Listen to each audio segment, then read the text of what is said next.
over here in Shanghai, China, and I'm going to try to do a live Q&A. I have a very spotty VPN connection over here, breaching the Great Firewall of China, so we may just drop offline at any moment. So let me pull up my feed, get set to see any comments that are coming in, if anybody is watching this thing. So, in the meantime, while we are waiting. Oh, sweet, we got some viewers. Vash Stampede is here. Harry Toeface is here. Welcome, welcome. Great to see you guys. We got Yesha Batteridge from Australia. How you doing? Manson is in the house. Scott McGregor here once again. Vash says, I got a call out. Excuse me, what happened? Harry, however you pronounce his last name, the God of Speed. Greeks invented everything. If you haven't seen this guy's comments, that's basically it. Greeks invented everything, according to Harry. Gotta love that guy. Grim Archer is here. All right, welcome everybody.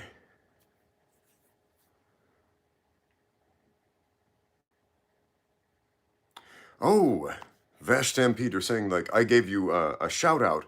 I thought you said somebody called you out to a fight. That's a little bit different. I was about to say, who called you out to a fight? All right, we got Apex CG from the Philippines with us. Salad Dressing is in the chat. Man, salad dressing, we made a whole video about you. I hope you don't find it offensive about how salad dressing increases the caloric content of salad to disproportionate amounts. So, it's tough love, but love nonetheless. Lord Squat from Texas. All right, if you have questions, just let me know.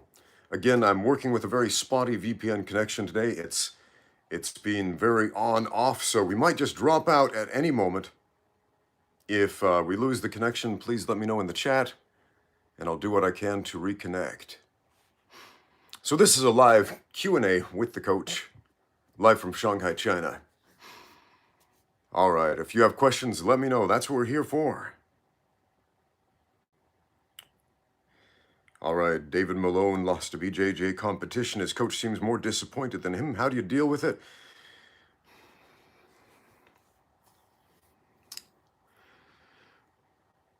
Huh. Other people's problems. Oh, Mexican martial arts in the house. Enjoying this during his McDonald's run. Happy to catch this. Welcome, Grandmaster Jesse. Awesome to have you. Back to David's question. Your coach is disappointed. Like, more so than you. Now, you could take this a couple of ways. I mean, it might be him trying to push you in a positive direction. Maybe you're not a very competitive person. This was a big problem that I had when I started competing, was I wasn't very competitive. I didn't have much of a competitive drive. I didn't really care if I won or if I lost. I really just cared about getting a paycheck when I started fighting pro. And if I could go back in time and kick myself in the butt and say, hey, man, step it up a notch, try to win, make that a goal, that would have been game-changing. So this might be something important for you. But if he's just being a pedantic dude who is just giving you a hard time about it, I mean, you know which one it is. Is your coach trying to push you in a positive direction or a negative one? Oh my goodness, we've got some Nazi KKK guy going on here. Huh. Let's see here. Let's flag that one. What did we click? Your hate speech? Okay, there we go. All right. Has living in China changed my mindset or personality in any way? Every action, thought, deed, and word changes your mindset in some way. How would my life be different if I did not live in China and I lived somewhere else? It would be radically different. Would it change my mindset? Well, I've had different experiences. I notice a lot of people who live outside of China right now, anytime I make a video and I say, hey, it's Ramsey Dewey over here in Shanghai, China, people get mad. And I get a bunch of angry comments like, you live in China, China's the worst thing ever, oh, we hate you, because I think those people would have a very different mindset if they lived in China and saw how life actually is here and saw that people are people no matter where you are in the world. Anyway.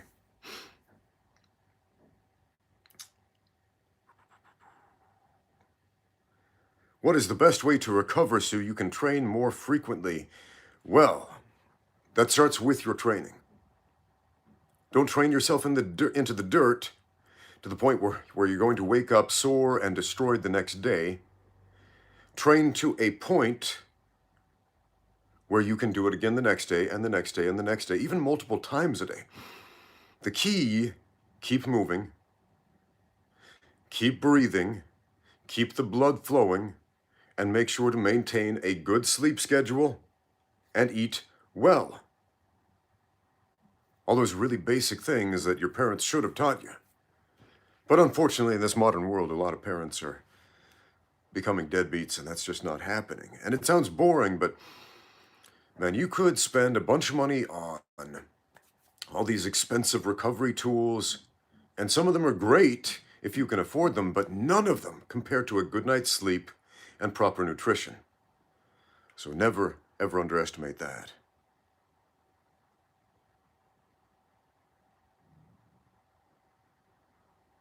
Corey Fantoma just made a round a whirl bag. Awesome. Did you use the Punch Professor's tutorial on that? If not, go check it out. The late, great Punch Professor had a bunch of videos about the round a whirl bag, how to use it. Go watch those. They are excellent and probably the best source of information on that particular type of moving bag on the internet, period. So, rest in peace, Punch Professor, man. You were loved and appreciated. Do I have kids? Yes, I have 2 children. They have appeared in some of my videos before.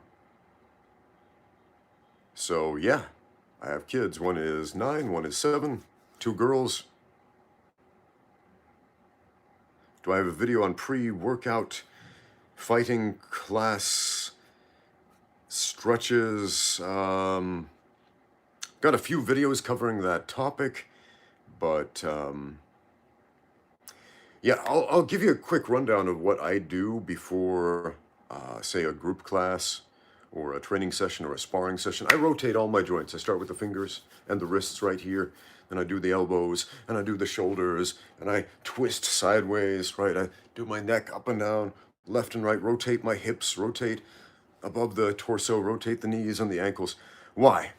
To lubricate the joints, and then I start doing some combative movements, things like sit-outs, rolls, forward rolls, backward rolls, cartwheels, etc.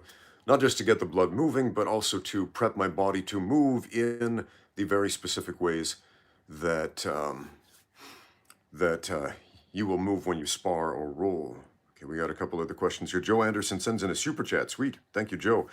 Who do you think is the better baller, Coach Michael Jordan or Larry Bird? Who do you think would win one-on-one? You know, I'm not much of a basketball person, but back in the day, man, everybody used to play this Commodore 64 game back in the 80s. Larry Bird versus, no, it wasn't Jordan. It was, I don't remember. It was this one-on-one computer basketball game for the Commodore 64. Larry Bird versus some other famous basketball player who was not Michael Jordan. And it inspired a lot of debates about who would win in that matchup. I don't know, to be honest. I'm sorry, I don't follow basketball enough or remember enough about these gentlemen's basketball careers to give you a good answer on that. So, yeah. Oh, we got a question here about Detroit urban survival training. What's my opinion on Icy Mike's take on Dust, Detroit urban survival training? I have no idea what Icy Mike said about them, so no idea. But I do have a video of my own. I'm doing a collab with another martial arts YouTuber. It's going to be a surprise all about Detroit urban survival training and whether or not their intelligent options will truly increase your survivability. Oh, yes, Grandmaster Jesse, thank you. Magic Johnson. Wait, or was it Magic Johnson in that video game? Was it Johnson versus Bird? Oh, I think so. I think you're right. Did you play Commodore 64 back in the day? Oh, man. All right, we got another super chat from Manson. Thank you very much. He says, I always ended up in slugfests. How can I pace myself, Coach? Thanks in advance. Start pacing yourself with your breathing. When you're in a hyperventilative state, which you will be while you are fighting, you will have no control over the way you exhale, inhale, that's breathe in, but you do control, and you should control the way you exhale, and you will do that. What does that have to do with slugfests? Sync your exhaling with your movement. Okay? Because what tends to happen in a slugfest, people hold their breath and they swing for the fences. If you control your breathing and exhale with the strikes, you don't have to make a big loud kyap or anything like that. In fact, that may be counterproductive since the other guy can sometimes hear and time your breathing and hit you at the opportune moment, but you should be exhaling with the strikes and exhaling in sync with your movement, and that's going to help you to pace yourself much better and also not gas out.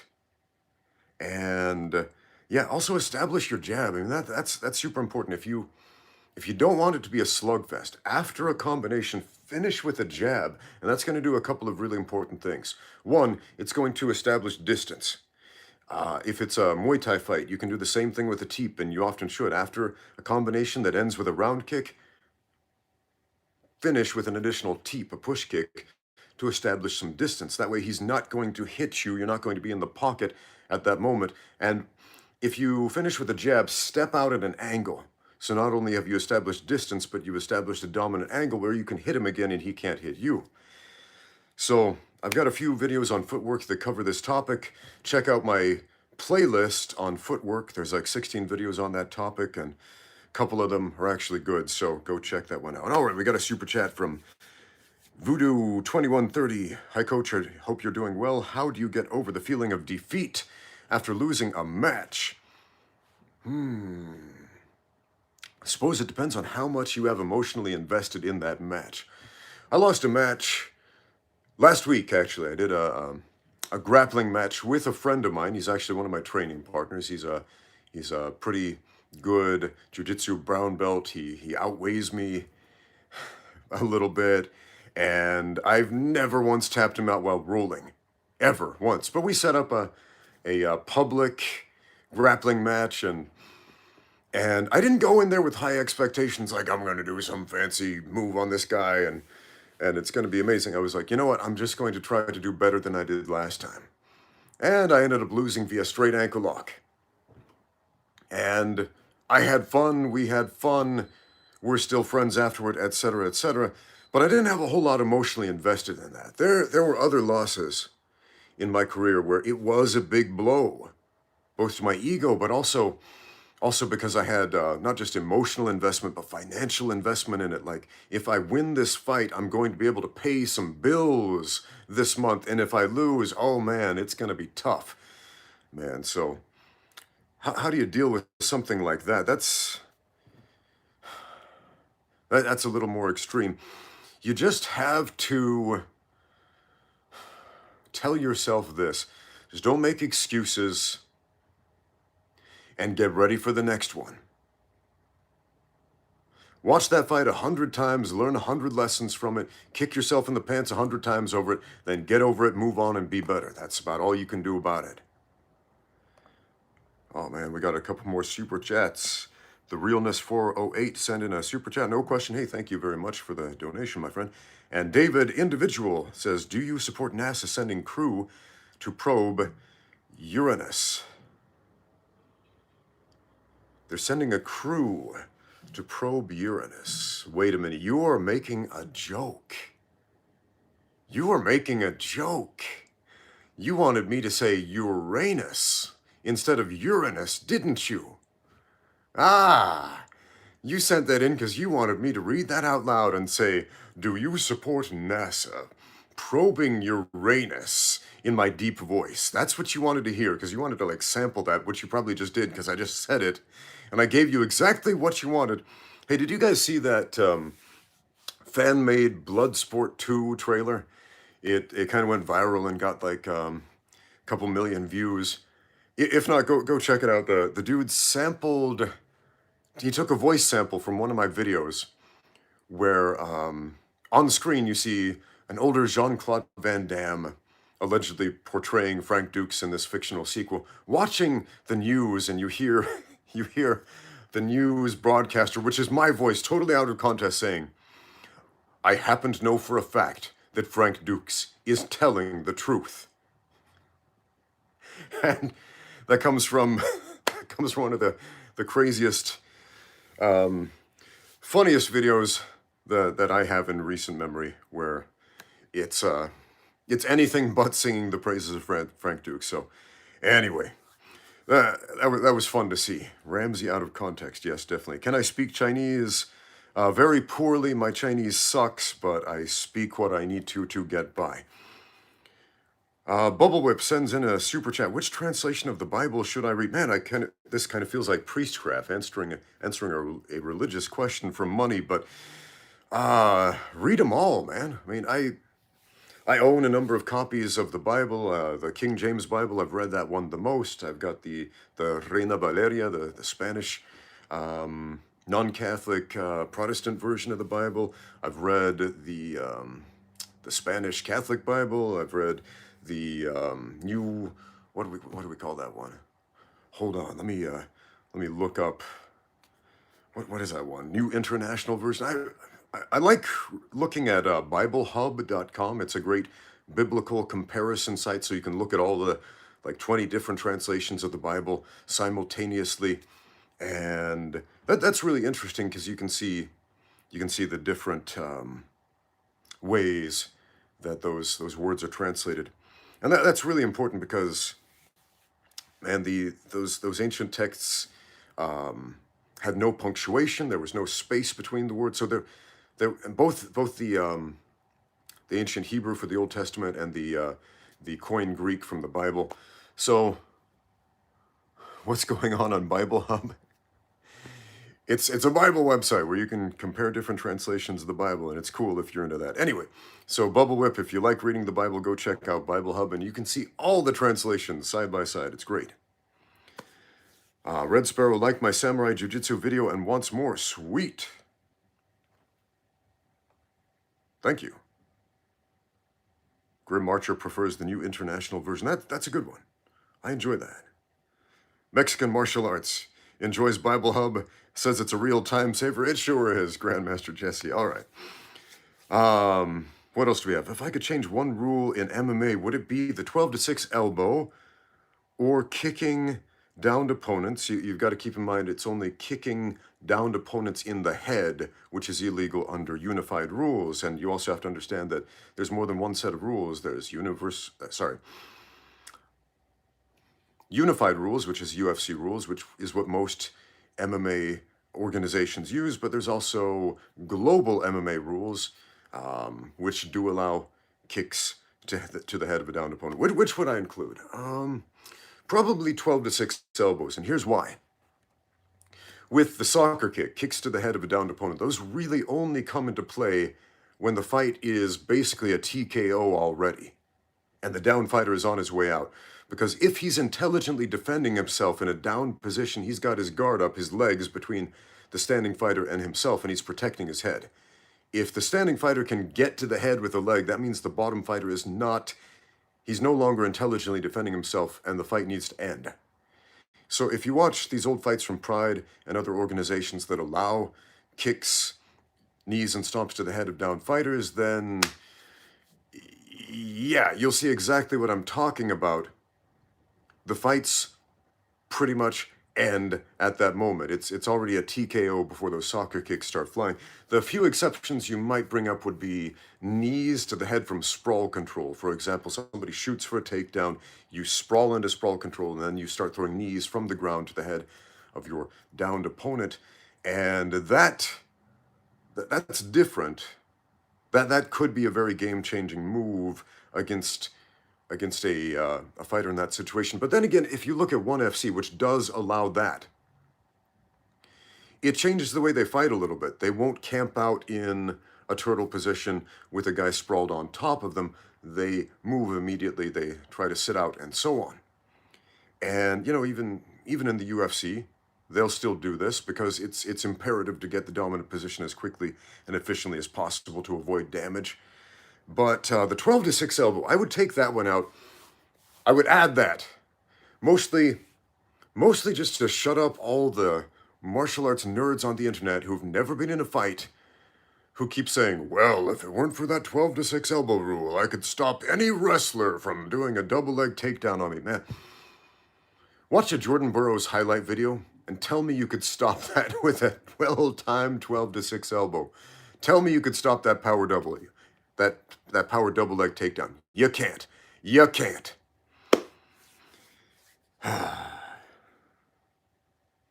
What do I think of Steve Maxwell? I don't know who that is. No idea. So Vash, I'm sorry, don't know who that is. All right, what else do we have?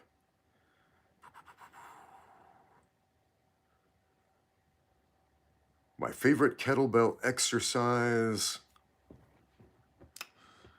Man, I don't know. I enjoy kettlebell exercises from time to time. I think the one that probably made me the strongest was the Turkish get-up. Although, honestly, I don't use kettlebells nearly as much as I used to. Like 15 years ago, I used kettlebells constantly. Now, it's a once-in-a-while type of thing. What shampoo do I use? I don't, actually, because I'm bald. If you haven't noticed, I don't have hair.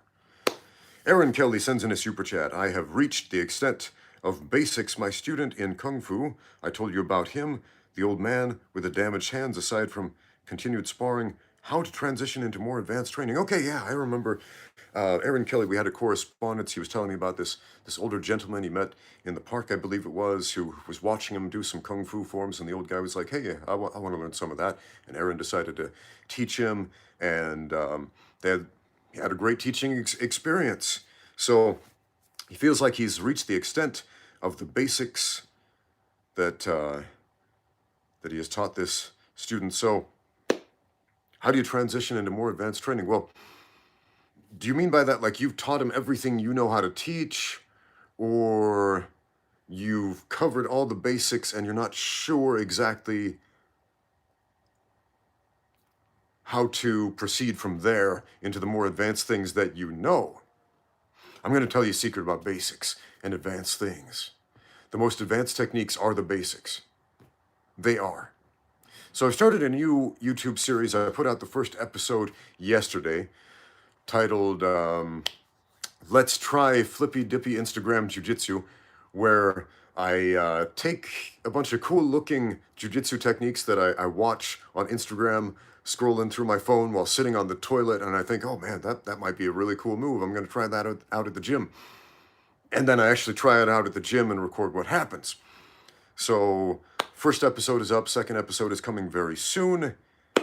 And one thing making this series has made me very aware of is that basics win fights.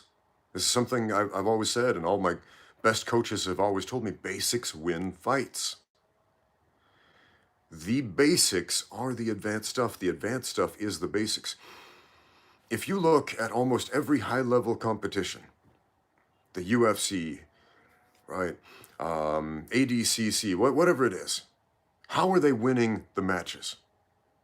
With flippy-dippy Instagram jiu-jitsu? Most of the time, no. Once in a while, you're going to see an outlier do something really cool and unusual. Most of the time, you're going to see fundamentals at work. So, if you don't know how to use those fundamentals at the higher level, train yourself to that level first, right? So that you can teach how to translate those fundamentals into advanced fundamentals, if you will. All right, we got another super chat from Joe Anderson. Do you think Hoist Gracie, in his prime, could tap out Mr. Olympia Arnold Schwarzenegger in a grappling match? Yeah, because Arnold didn't grapple. Arnold was really strong. He wasn't just a big bodybuilder. I mean, he did have some pretty impressive strength feats, and he came from a generation of bodybuilders where it wasn't just about aesthetic. Like, he really pushed some boundaries as far as strength and had some really impressive lifts for his day. But even so, he wasn't a grappler. So yeah, Hoist absolutely, in my opinion, would have beaten Arnold Schwarzenegger in a grappling match.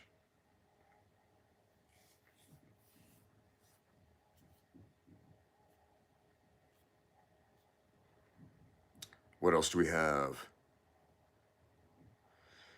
Micah McCormick says, hey coach, any tips for BJJ beginners on getting, hold on, don't auto scroll screen, come back, Micah's question, come back. BJJ beginners on getting one's opponent into closed guard from open guard. It seems to give me issues in class. Okay. You want to get into the closed guard because that's probably where all your good techniques are, all the good beginner techniques that the white belts know are from the closed guard. And you start grappling with the more advanced guys and they won't let you put them in the closed guard. Especially if you end up starting from, especially if you start knee wrestling, which a lot of jiu-jitsu classes do. I don't know if you start from standing up or if you start on the knees, but if you start on the knees, which I hate, I think it's silly, and you know, even though when I attend a jiu-jitsu class where that is their tradition, okay, I'll follow suit, but I don't like it. I don't like it because you don't fight like that, you don't compete like that, but it makes it much more difficult to move into a closed guard position unless you are recovering guard from a bad position. So I could give you some tips, but I feel really reluctant to explain knee wrestling. There was this British guy, British jiu-jitsu black belt. I can't remember his name, but he made this video almost like he was apologizing for it. He was like, okay, this is how to win the knee wrestling thing that you do at your jiu-jitsu school. This isn't even real jiu-jitsu because you'll never use this in a tournament. You'll never use this in MMA. You'll never use this in a self-defense situation.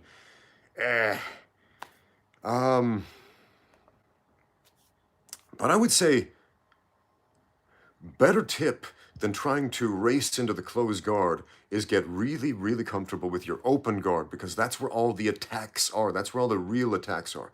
In order to efficiently attack the other guy in jiu-jitsu, as far as the most bang for your buck, it's going to be from the open guards. So get really comfortable with those open guards so that the other guy is going to willfully put himself into your closed guard to escape from your open guards. That's my advice for you. All right, what else do we have?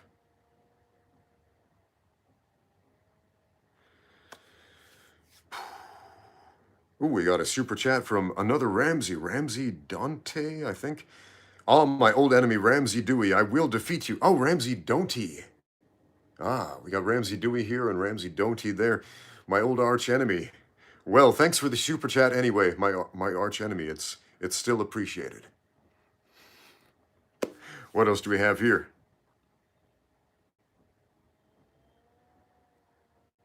Ooh. Joe Anderson sends in a super chat. Master Wong and Jake Mace versus Master Ken and Captain Krav Maga.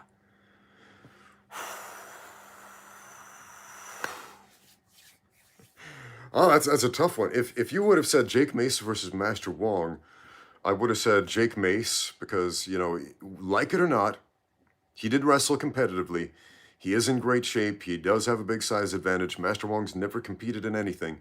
And so I would give Jake Mace the advantage over Master Wong. But Master Wong and Jake Mace, their combined forces against Master Ken and Captain Krav Maga. Man, the level of hits to the groin in that fight would be astronomical. Astronomical. I mean, Master Ken really only needs two. Strike the groin, then re-stomp the groin. Master Wong's all about grab the groin, rip it off, feed it to him. And Captain Krav Maga, 17 straight minutes of groin strikes until he passes away. Direct quote. Jake Mace, I don't know if he's made a groin strike video, but he did make that how to defend yourself against the creepy back massage technique video, which was I don't know what to call that, but so we'd have two massive groin strikers against one groin striker and the creepy back massage. I'm going to go with the two groin strikers against the former. So there we go. Josh Eternal sends in another super chat. Man, the super chats are off the hook today. Wilder or young Ernie Shavers, who hits harder? Ooh, it's tough to say, man.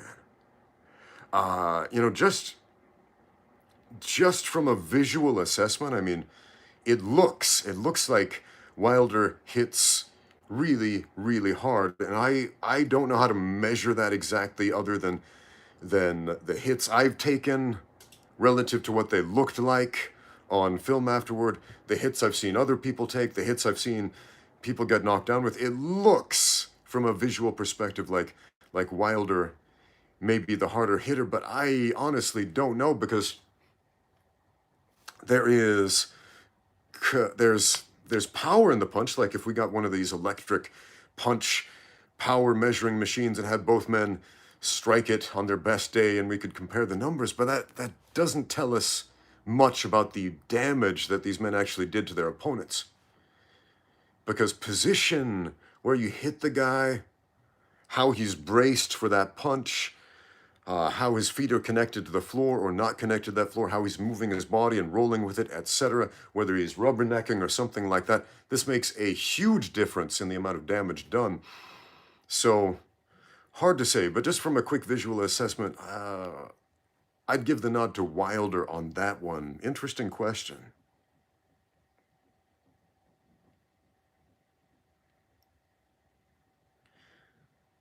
All right, what else do we have?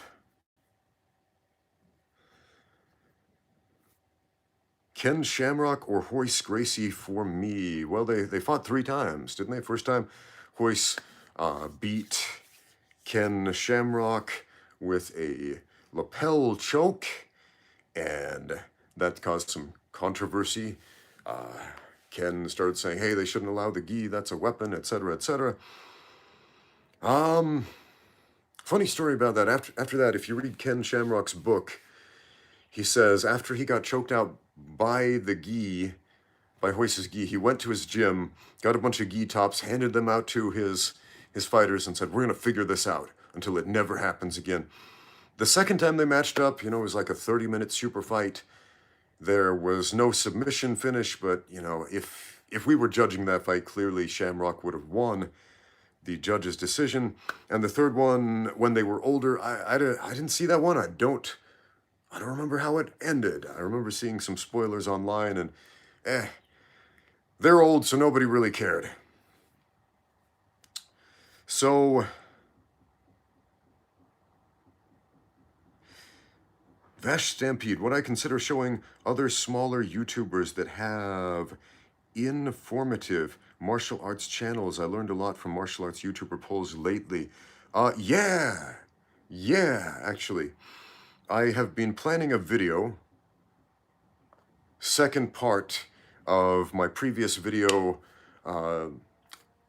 what was it called? Like 29 lessons learned from 29 martial arts YouTubers, some very popular, some not very popular.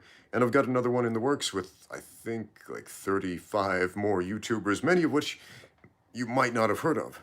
And some of these guys are great. I should probably give some shout outs right now. Let's see here.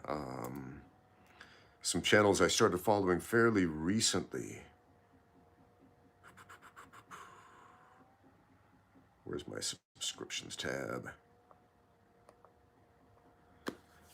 This might take too long to look them up. But yeah, there are definitely a bunch of guys in the martial arts community on YouTube you should be following that you're probably not, because they're getting overshadowed by the monkey dance and circus entertainment show of some more popular channels. But yeah, I'll definitely make a video about that. That's a great question, man. How would Teddy Roosevelt have done in UFC 1? Man, Teddy Roosevelt would have been a a top prospect in UFC 1. That dude was a judo black belt. Back in the old days of judo, he was a boxer. He was a physical specimen. The dude was massively strong. So, yeah, former President Teddy Roosevelt, I think he would have done okay. Man, if I could have like a UFC 1 style tournament with historical figures, it would be Teddy Roosevelt, Abraham Lincoln, who was a catch wrestler, by the way, Jack Dempsey, who wasn't just a boxer and a revolutionary boxer, he was also a catch wrestler. He was also a judo practitioner. The dude knew how to fight outside of the context of just boxing. Who else would you put in that tournament of historical figures? Who else? Joseph Smith Jr., the first president of the Church of Jesus Christ of Latter-day Saints. I'd throw him in the mix too. Why? Because he was purported to be an incredible wrestler and a very strong physical man. And I would love to see how that would play out outside of just Mormon folklore. That would be really interesting to see. Who else, man? I'm tempted to say Shaka Zulu, but he was more of a weapons guy than a hand-to-hand guy. But I would love to see how this would play out, man.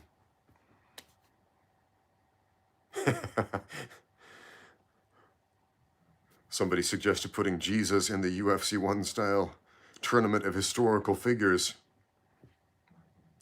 Genghis Khan would be a good wrestler. Maybe. Maybe. Lincoln would win due to reach advantage. Maybe. Although Lincoln was a wrestler. He was a catch wrestler. I don't know if he was any good at striking, so I don't know if he knew how to use his reach.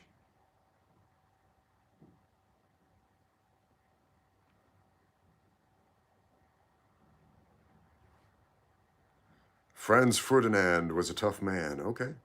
I'm liking these suggestions. Oh, sweet. Aaron Curry. Am I going to watch the DKU versus Brad Scott boxing match? We should all watch that match. It's coming up. It's coming up December 4th over here in Shanghai, China. It's December 3rd already, so by my calendar, that's tomorrow. I should probably check whether this is December 4th Asia time or December 4th Western time or wherever. There are a bunch of different time zones in the world, but this fight is coming up. It's coming up. DKU's gonna get smashed, man. Like, it is so fascinating to me. The comments I got on this video where people were trying to defend DKU in this fight, saying, "Oh, I think DKU has the advantage because..." No, he doesn't. He's never fought before. He's never trained to fight before. He doesn't know what a fight is. He doesn't have that experience in his soul. It's not there. He doesn't know what he's even prepping for. Dude's gonna get smashed. This is gonna be very informative. It's gonna be very eye-opening for a lot of people. And I hope the internet blows up about it afterward. Man. We're just waiting for a death sentence. Joseph Smith sends in a super chat. I keek some non-LDS ash. I don't know what that means, but thanks for the super chat. Okay, have I heard of Horden Gracie? No. Is that a new Gracie? There's so many Gracies whose names start with R's, you can't keep track of them all.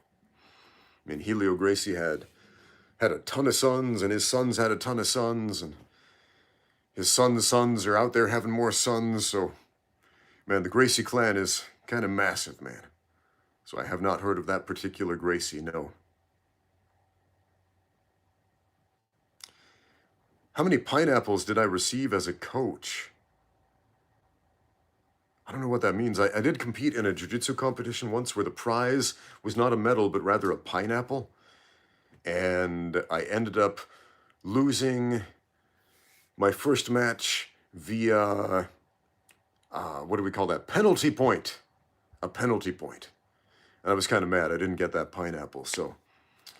All right, Scott sends in a super chat. Scott, where did your super chat go? Come back here.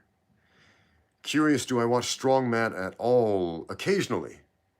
Not regularly, but occasionally I'll watch strongman events. I do follow a few strongman competitors on the internet, and a few strongman coaches like Alan Thrall. Love his channel.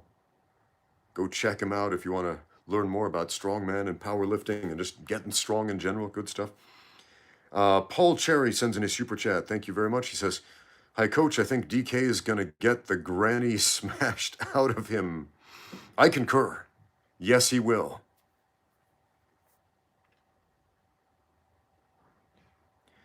Are sit-ups, L wants to know this, are sit-ups good for MMA or are they bad on the spine?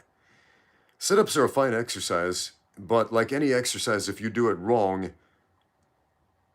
it's going to have some detrimental effects compared to if you do it right.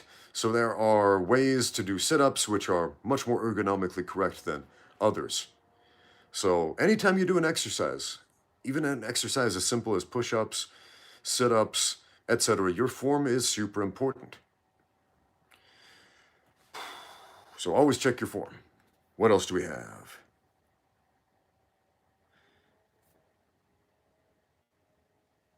Has there ever been a weak man competition? That sounds like it would be a great YouTube parody video. The World Weak Man, the world's weakest man competition. How would you even gauge that? Like, what kind of events would you have in the world's weakest man competition? Like, they try to lift weights and whoever can't lift it wins. I mean, we'd need some kind of tiebreaker because a bunch of wimps wouldn't be able to lift the weight anyway. But how would you gauge the world's weakest man competition? I almost want to make a parody, funny comedy video based on this premise. So let me know in the comments what type of events you would have at the world's weakest man competition, and maybe we'll do that. We'll see.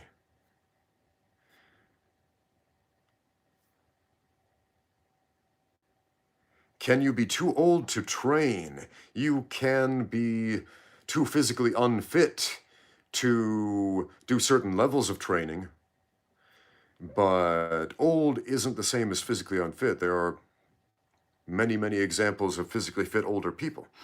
But Old Panther says, can you be too old to train at 35 and as unflexible and uncoordinated in martial arts since as they come, it is feasible even if you don't plan to fight. Is it feasible to train at 35? Yeah. If you're flexible and uncoordinated, you're 35 years old. You're not on your deathbed. It might feel like it if you were not physically fit, but dude, take ownership of the rest of your life because you can change that around. You can become flexible. You can become coordinated. Your body will do what you ask it to do over long periods of consistency. So start small and progressively overload, gradually, until you get better and get to the point you want to do, and then just keep going. So don't tell yourself you're too old and you can't.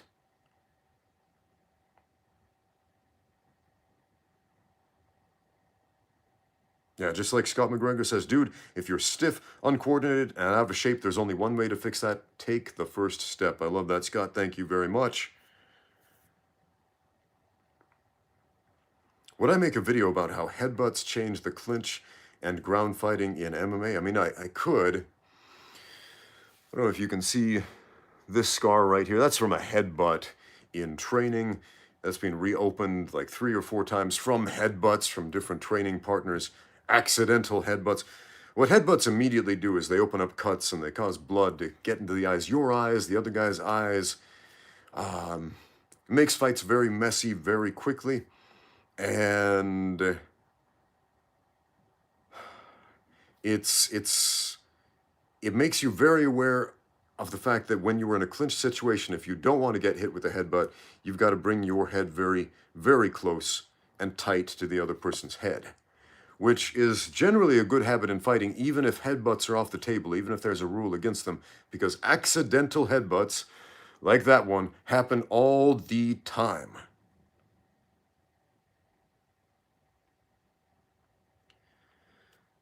Martial Arts Nerd says, Coach, how do I avoid getting hit in the head when I shoot for a double leg takedown?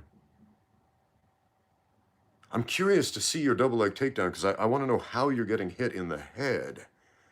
because your head should not be in line with anything to get hit by the other guy.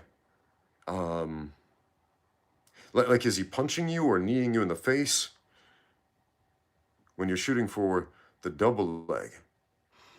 Now, if you're getting punched, kicked, kneed, etc., while shooting from the double leg, you might want to consider setting up your double leg from an over-under clinch. I've got a video on that on my channel.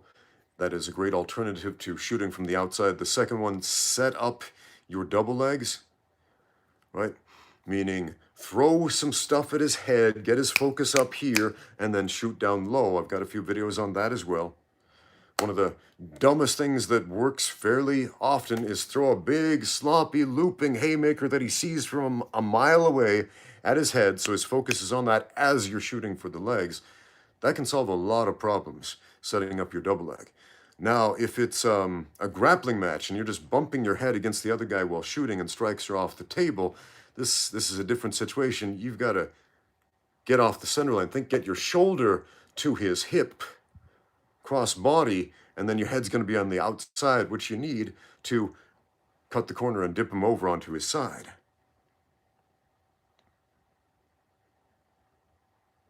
And even then, there are ways to set up your shots in just pure wrestling. We got a super chat from Alexander. How would Leonidas do in UFC 1?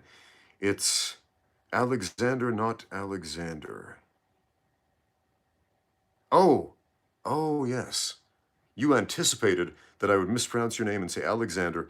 It is Axander. Axander? Anyway, not Alexander. How would Leonidas do in UFC 1? I don't know. Are we talking about Leonidas from the movie 300? Whereas, as I recall, the only hand-to-hand combat move that he did was that front kick. Are we talking about the historical Leonidas, in which case I have no clue because I have no information about his hand-to-hand combat abilities, whether or not he would be able to nullify Royce Gracie's jiu-jitsu. But presumably he was a super tough Spartan warrior, and the Spartans wrestled and they boxed and they did pancration, the art of all skill, etc. So he probably wasn't ignorant in hand-to-hand combat, but how good was he really? We don't know. So it's all up to speculation. It's entirely possible. I don't know how tall Leonidas was, but generally speaking, people were way smaller back in ancient times. He might have been like 5 feet tall. He might have been like 4'10". He might have been even shorter than that. Like back in the 1800s in the United States, a man who was 6 feet tall was considered huge. Like even in the early 19th century, you have boxers like what's his name? Jack Johnson. Jack Johnson, who was about 6 feet tall, weighed about 200 pounds, and people thought he was a giant. And you watch him against other heavyweights like, oh man, what was his name? Smallest heavyweight champion in boxing history. Blanking on his name. He was Canadian, the only Canadian to become world heavyweight champion at that time. Anyway, you see Jack Johnson versus this other guy. It's like David and Goliath, and you're like, but by today's standards, Jack Johnson wasn't even that big. So it's entirely possible Leonidas might have been a tiny little person. And regardless, maybe he was the most badass guy on the planet, and Royce Gracie, simply based on size, would have squashed him, let alone grappling skill. Anyway, we got a super chat from Voodoo2130 who says, which movies have you seen that have very realistic fight choreography? A Christmas Story. The fight between Ralphie and Scut Farkas is the most realistic fight scene I have ever seen in a movie, ever. I made a whole video about that. Go check it out. Probably not the answer you were expecting. You were probably expecting like an actual martial arts movie, not a movie about a couple of kids getting in a scrap, but a very realistic scrap. Ralphie goes running, filled with rage, just throws his body weight on top of Scott, knocks him down on the floor, and then proceeds to throw just haymakers, just open hand mitten slaps at his face, and it's brutal, it's awesome, it's hilarious, it's everything every child wishes they would have done to their bully. It's a great movie.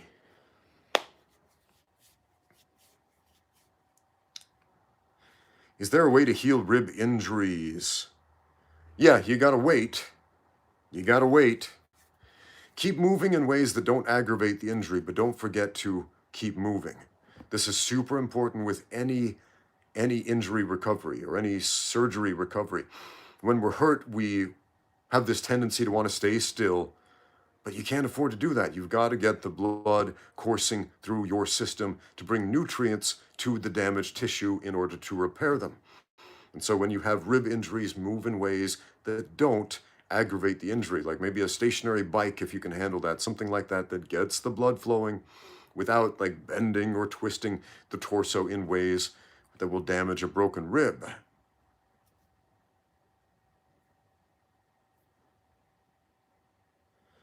What else do we have? How did I end up in Shanghai? I got on an airplane, flew out here, got off the airplane, and voila, I was in Shanghai. Pretty simple, actually. Do beard stubbles hurt, says Jericho Pugtama. My wife says so. She says she absolutely hates it. When I grow out my beard and kiss her, she says it's like being attacked by a cactus. For me, it just feels like a whole bunch of pins and needles growing out of my face at all times, so I'm used to it. Will McGregor ever win another belt? I don't know, man. I don't know. He's been out of regular competition for a while. And I'm not just saying this because of his leg injury. He might come back and surprise us all, but generally speaking, when fighters take a significant amount of time off, especially when they really don't have anything more to prove or anything more to earn, and you know, McGregor's already a very wealthy man, and all he would really be fighting for at this point would be his ego. I don't know. It seems implausible, possible, but implausible that he's going to win the belt again, but I wouldn't count him out. He is a talented fighter. He has the physical potential to do it. The question is, does he really want it that badly? What do I think about street beef, says Michael. I get this question every single time I do a Q&A. I don't watch it. I've seen a couple of fights from street beefs, and it's basically the tetanus fighting championship as far as I can tell. Me, I'm pretty selective about the fights that I watch. I want to watch fights that I can learn from. I want to watch fighters that I want to emulate, and I want my athletes to emulate, etc. I spent a lot of time as a younger man watching very amateur fights and picking them apart, and I did learn a lot from that. I'm not saying you can't learn from street beefs. Maybe, especially if you're starting out, maybe you should watch a bunch of these street beef style fights, these very low-level amateur fights, so that you can start to see human tendencies of untrained fighters and what they do and what they don't do and how to exploit those tendencies. That can be very informative, like in that first level of training, if you will. But yeah. Is boxing good for fitness training? Yes. Yes, it is. If you do boxing training, minus the getting hit in the head part, it's one of the best fitness programs ever. So go do that if you're looking for a great fitness program. I've seen a lot of people making fun of fitness boxing gyms, and no, don't do that. Fitness boxing gyms are great. We have like 12 other people asking if I speak Chinese. Already answered that question on this chat alone. My Chinese sucks. I can speak a little Chinese. I can understand a lot, but my spoken Chinese sucks. And that's the last time I'm going to answer this question again on this chat. Which martial arts do I train the most and why?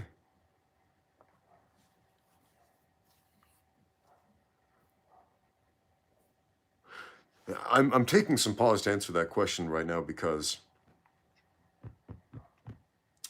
there was a time in my life, like 20, 30 years ago, where I would train specific martial arts. Like I would train in Taekwondo and I would train in Shotokan karate, like go to the karate class, train in Okinawan Kobudo, train in Judo, train in this Japanese Jiu-Jitsu style with a funny name that, anyway.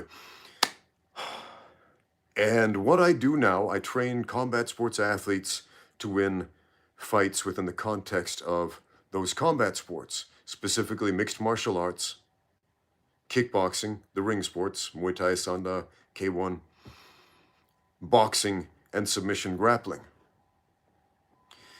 And pretty much any other combat sport is some amalgamation of those. So, what do I train to do? I train to win fights. That's about it. What was the first martial art I trained in? Taekwondo. Taekwondo was the first martial art I trained in. What other questions do we have? What is my favorite language and why? English, because I speak it. It's my ancestral language. My second favorite language, Spanish, because I speak that one too, and I speak it pretty well.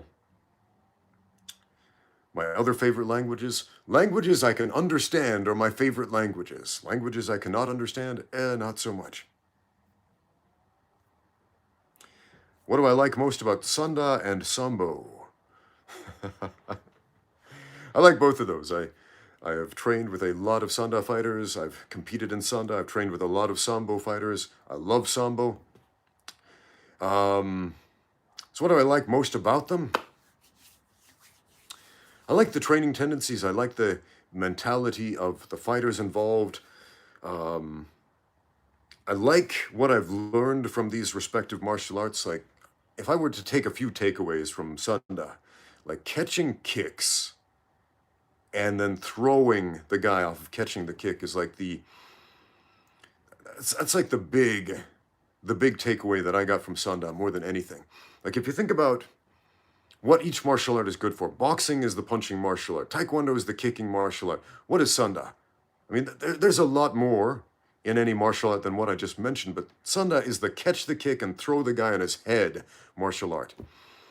Sambo, I mean, it looks on paper a lot like MMA with a jacket on. It looks a lot like judo in a lot of ways. It looks a lot like submission grappling or combat sambo with strikes and headbutts and crazy things like that. But the Russian work ethic that I've learned from these Russian sambo fighters that I've trained with over the years is impressive, and it's made a deep impression on me. So, technique aside, that work ethic, the you can't outwork me work ethic is incredible, and every good fighter needs to adopt that. I was just watching a video that our friend Zach Tellender put out about the Chinese weightlifting team and how they train, and he made a comment about trying to emulate the success of certain countries, and when the Russian hockey team made their rise to stardom and started winning championships and so on, and displaced the Canadian hockey team, which was at the time like the best in the world, they made it a point not to try to copy the Canadians. Instead, because they had this idea, if we try to copy the Canadians, we're just going to be crappy Canadians. We're going to be like them, but worse. So instead, they were like, you know what, let's be the best Russians instead of discount Canadians.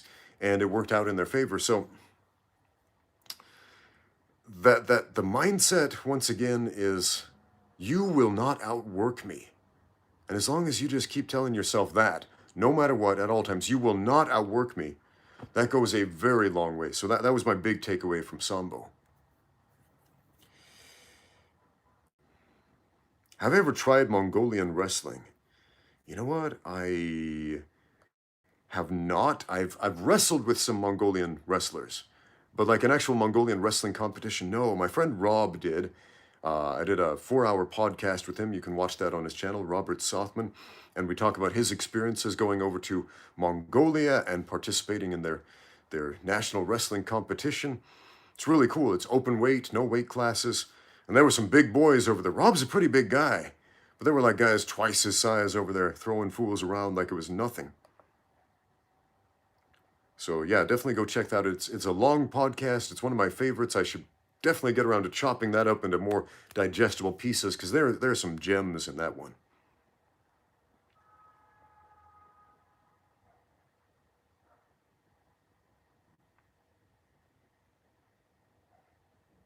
All right, what other questions do we have?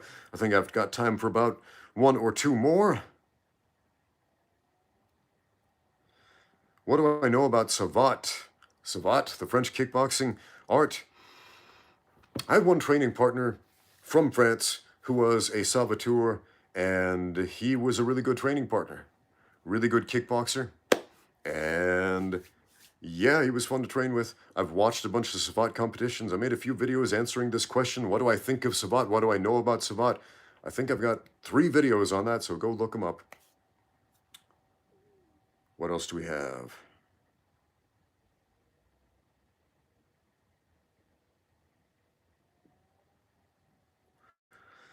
Does MMA and combat sports in general cause dental issues and injuries over time?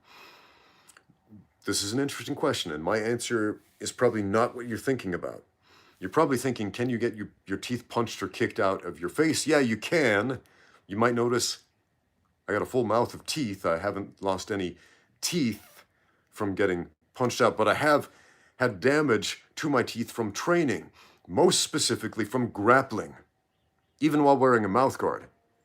I've had training partners squeeze my head and squeeze my jaw so hard that it forced my teeth to bite through the mouth guard and start grinding into each other and breaking. So I've had 2 of my bottom molars, crack from grappling. So yeah, you can get your teeth messed up, not just from striking, but from the grappling too, just from the pressure that these squeezes can generate. Speaking of which, I got a question on another video. Somebody asked me this. How he had some damage to his trachea. One of his training partners went for some type of choke really fast, had the forearm right in the throat and squeezed really hard, and he wasn't able to swallow for a couple of days, and it was just really painful. He ended up quitting the gym or something like that.